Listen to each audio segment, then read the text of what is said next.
Capire e saper usare le espressioni idiomatiche è una capacità fondamentale per migliorare la propria comprensione dell'italiano e la propria espressività.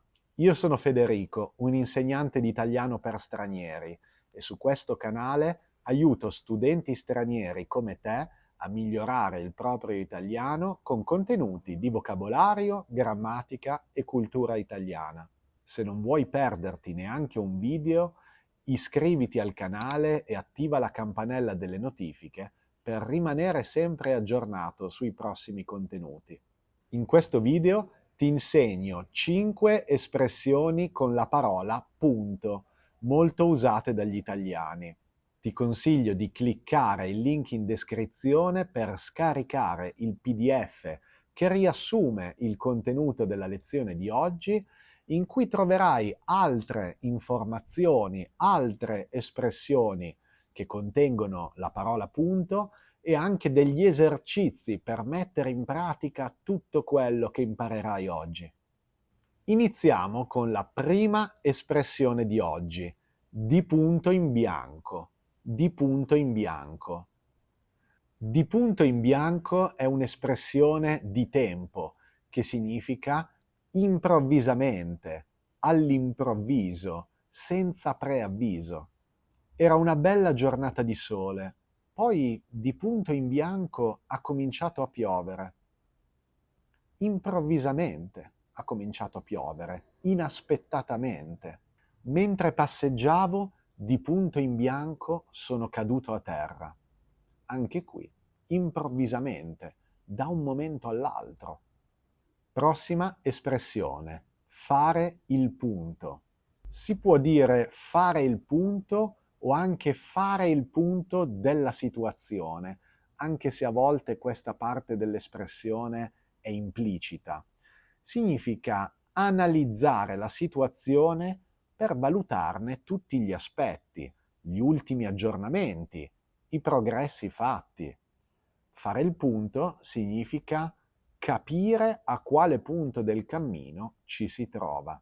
Puoi immaginare che fare il punto sia un'espressione molto usata nel mondo del lavoro. Vediamo infatti un esempio riguardante il mondo del lavoro. Nella riunione di domani faremo il punto della situazione per capire se il progetto sta funzionando. Faremo il punto, quindi discuteremo tutti gli aspetti del progetto per capire se stiamo avanzando, se stiamo facendo dei progressi, se ha senso continuare. Quindi fare il punto è un po' il riassunto, la sintesi di quello che sta succedendo analizzandone tutti gli aspetti.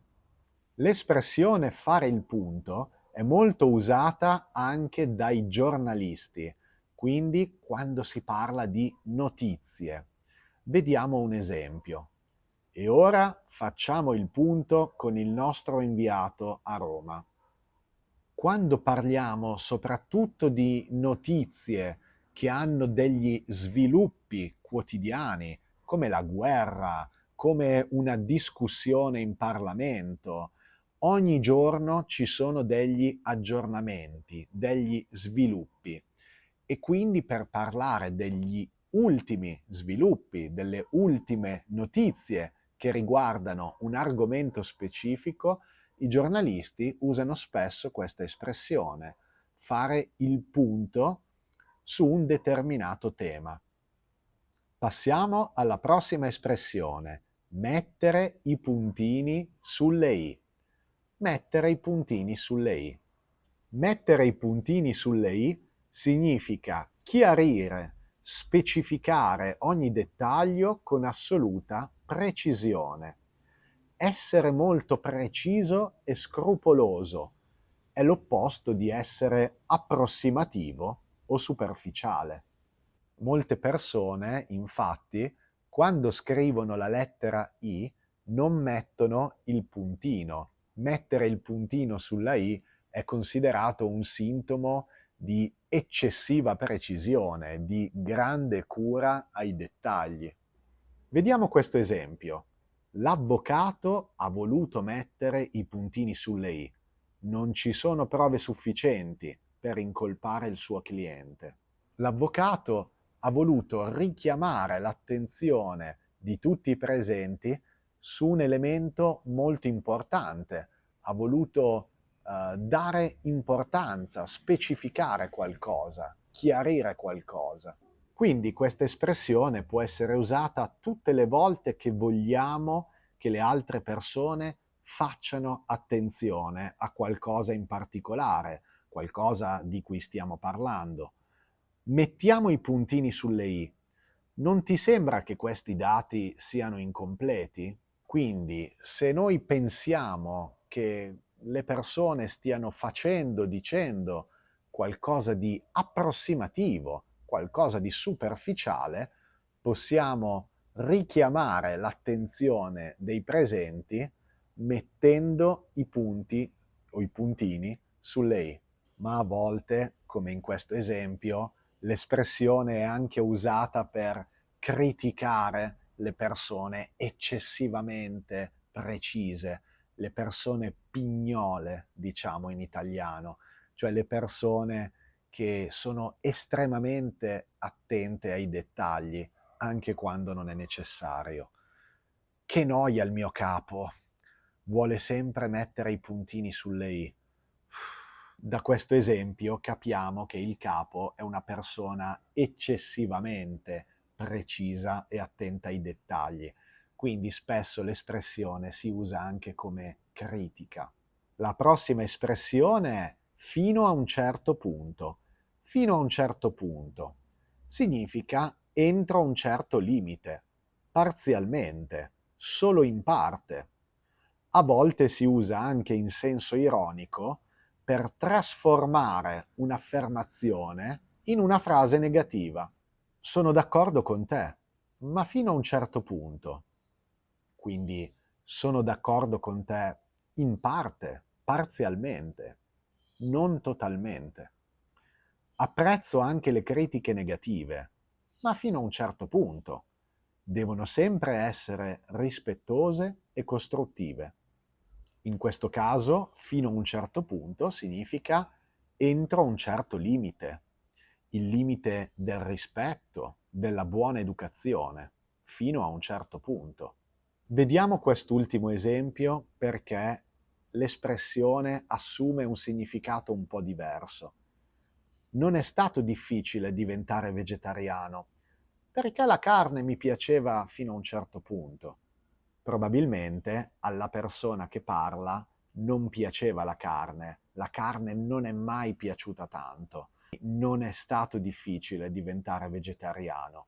Quindi dire la carne mi piaceva fino a un certo punto è un modo per dire non mi piaceva la carne o non mi piaceva molto. Ultima espressione di oggi. Trovarsi a un punto morto. Trovarsi a un punto morto. Questa espressione si può usare anche con i verbi arrivare e essere. Significa essere in una situazione da cui non si vede una possibilità di uscita. La loro relazione è arrivata a un punto morto. Credo che si separeranno. La loro crisi è arrivata a un punto in cui è difficile trovare una soluzione. La discussione è arrivata a un punto morto, lasciando tutti confusi e in silenzio. Anche qui il significato è lo stesso, arrivare a un punto morto, ossia arrivare a un punto in cui è difficile andare avanti, è difficile proseguire. Siamo a un punto morto dell'indagine. Non abbiamo indizi per scoprire chi è il colpevole. Quindi puoi usare questa espressione ogni volta che parli di un progetto, di un dibattito, di una discussione, di una relazione che non migliora, che non va avanti, che non fa progressi. Spero che il tuo studio dell'italiano non sia a un punto morto. E questa era l'ultima espressione di oggi. Ti ricordo che puoi cliccare il link in descrizione per scaricare il PDF che riassume la lezione di oggi e in cui ho aggiunto anche altre espressioni ed esercizi per mettere in pratica tutto quello che impari. Se non vuoi perderti neanche un video e se vuoi supportare il mio lavoro, puoi iscriverti al canale e attivare la campanella delle notifiche. Io non vedo l'ora di vederti nel prossimo video e ti mando un forte abbraccio. Alla prossima!